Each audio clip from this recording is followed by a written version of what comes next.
Bien-aimés dans le Seigneur, bienvenue à tous. Nous allons une fois encore parcourir un livre merveilleux, un livre écrit par l'homme de Dieu Benson Idahosa, un livre intitulé « Les clés de la domination ».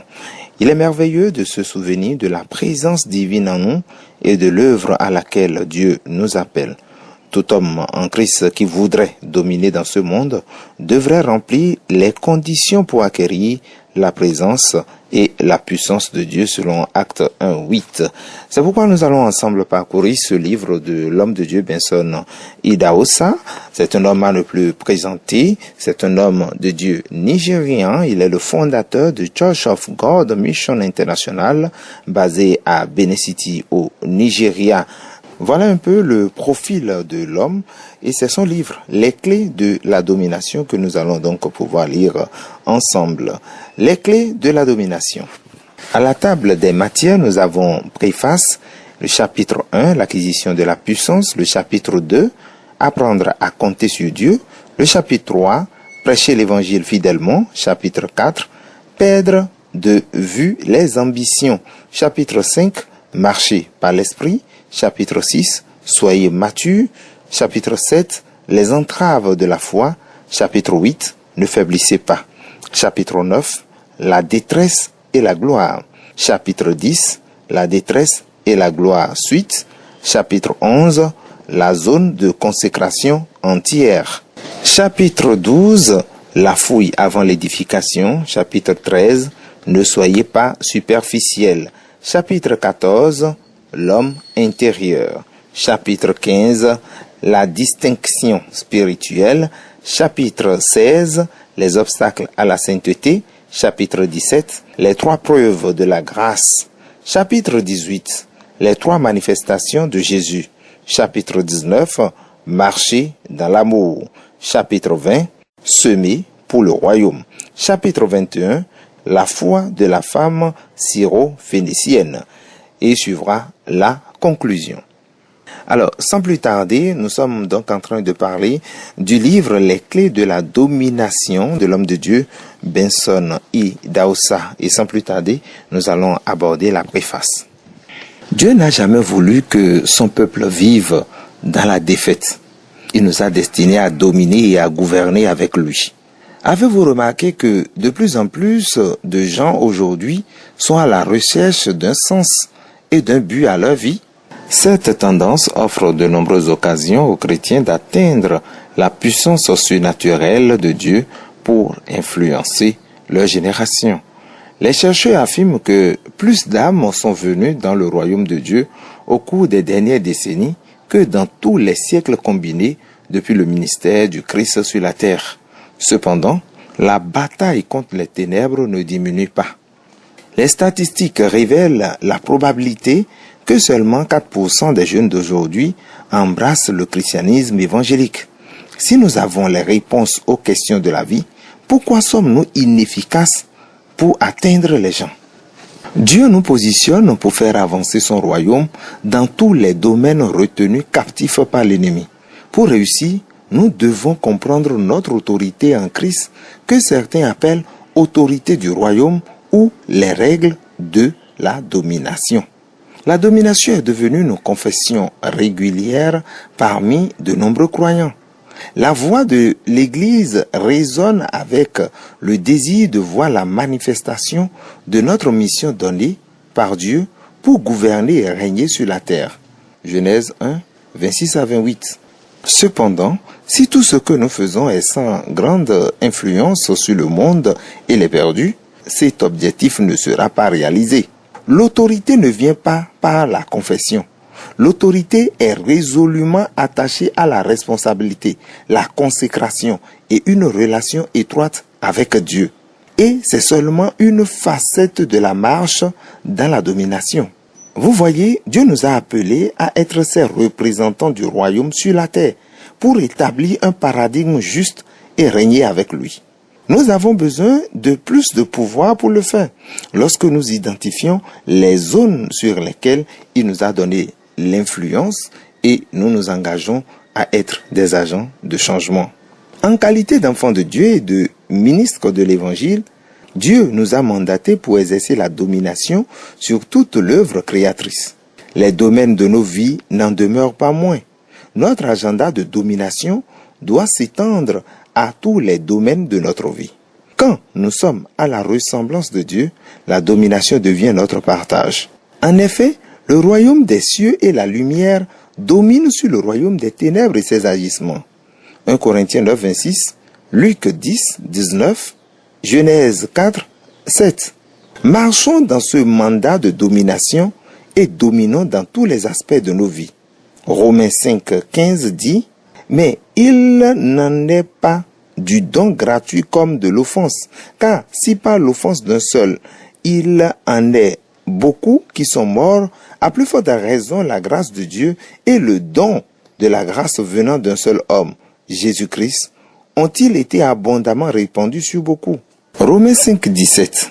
Si par l'offense d'un seul, la mort a régné par lui seul, à plus forte raison ceux qui reçoivent l'abondance de la grâce et du don de la justice régneront-ils dans la vie par Jésus-Christ lui seul? Où régnerons-nous? Nous régnerons dans la vie. Au lieu d'être dominés par Satan, la mort spirituelle, la maladie, l'infirmité et la misère, nous les dominons. D'après la Bible amplifiée, si par le péché, c'est-à-dire la défaillance ou l'offense, d'un seul, la mort a régné par lui seul, à plus forte raison ceux qui reçoivent la grâce débordante, c'est-à-dire la faveur imméritée de Dieu et le don gratuit de la justice, qui les rend justes devant lui, régneront-ils comme des rois dans la vie par le seul homme, Jésus-Christ, le Messie, loin. Notez bien la phrase « régneront-ils comme des rois dans la vie ?» Connaissez-vous quelqu'un qui le fait? Eh bien, chaque enfant de Dieu devrait régner et dominer. À l'époque de la Bible, le roi était le chef d'un pays. Il régnait et dominait. Il dominait un pays. C'était son domaine. Que nous dit en effet Romains 5, 17? Au lieu d'être dominés par Satan et la mort spirituelle, nous régnons dans la vie par Jésus-Christ. Nous régnons comme des rois. Au lieu d'être dominés par les circonstances, nous dominons les circonstances. Au lieu d'être dominés par la maladie et l'infirmité, nous les plongeons dans la Bible pour découvrir ce qui nous appartient déjà. Nous maîtrisons la maladie et l'infirmité.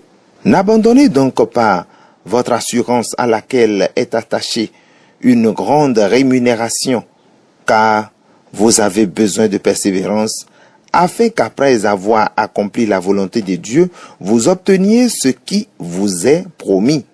Hébreux 10, 36. Les dirigeants ont une grande responsabilité. Ils doivent diriger de manière efficace ceux qui ont été confiés à leur direction. Dans un sens très réel, la destinée de ceux qu'ils dirigent est dans les mains de ces dirigeants. Ainsi, le leader ne devrait pas prendre sa responsabilité à la légère. En tant que leader de ministère, nous avons une responsabilité envers ceux que nous dirigeons.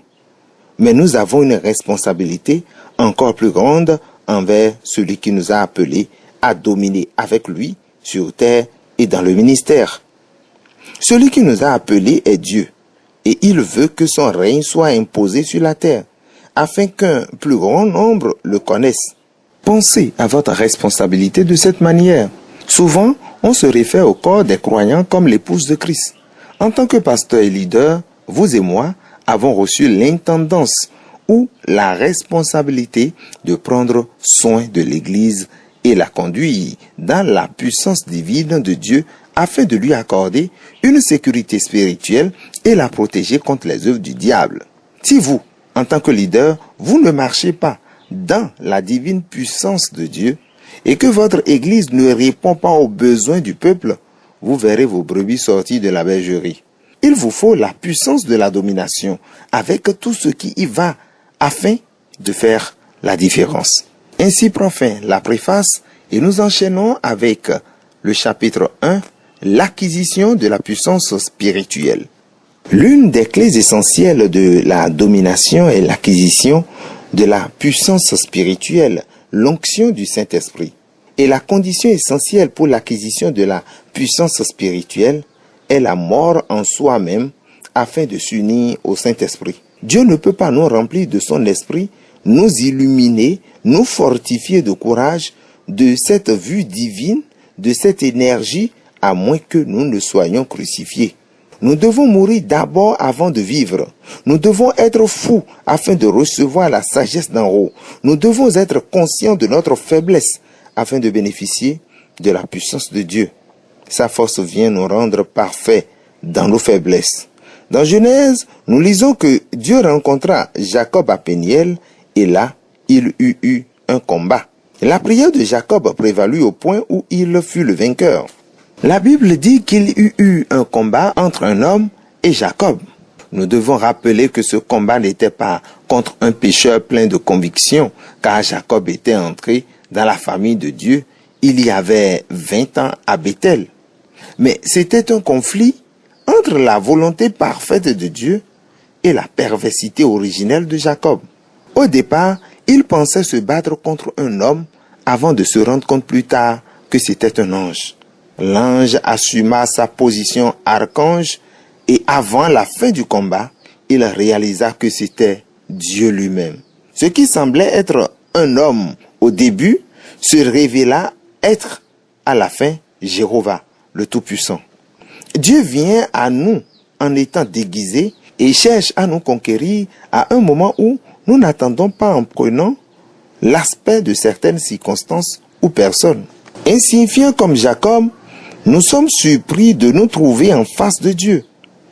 Dieu se bat contre Jacob pour briser parfaitement toute résistance cachée au Saint-Esprit, toute résistance latente à la volonté et à l'amour de Dieu. Quand il trouva que le combat était difficile et le mettait en retard, il toucha le creux de la cuisse de Jacob et le déboîta. Jacob était un homme physiquement fort et bien bâti. Comme la cuisse est le siège de la force, surtout dans la lutte, dans les longues marches, dans le soulèvement et le port des fardeaux, le Seigneur brisa ce membre qui le pousserait à se vanter. Et quand cette partie fut touchée, il fut crucifié totalement. Alors le Saint-Esprit s'est mis à couler en lui et à remplir tout son être. Son impuissance fut la condition sine qua non pour s'unir au Saint-Esprit, si bien qu'en boitant, il élevait son âme. C'est la même chose qui se passe en nous maintenant. Le secret pour recevoir la force et la puissance de Dieu, c'est cette lutte entre nous et Dieu. Cette lutte doit se poursuivre jusqu'à ce qu'il brise en nous toute la résistance à sa volonté. Pas seulement cette résistance externe ou connue et consciente, mais toutes sortes de résistances cachées qui résident dans nos sentiments ou facultés. Cette obstination subtile que la nature délicate de Dieu peut voir et sentir, mais que nous n'arrivons pas à percevoir.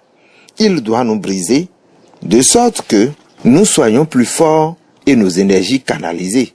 Dans tous les domaines de notre vie, nous devons être les meilleurs, que ce soit dans la pensée, dans le cœur, dans la gestion, dans l'argent, dans notre éducation. La main de Dieu doit être dans chaque partie de notre être.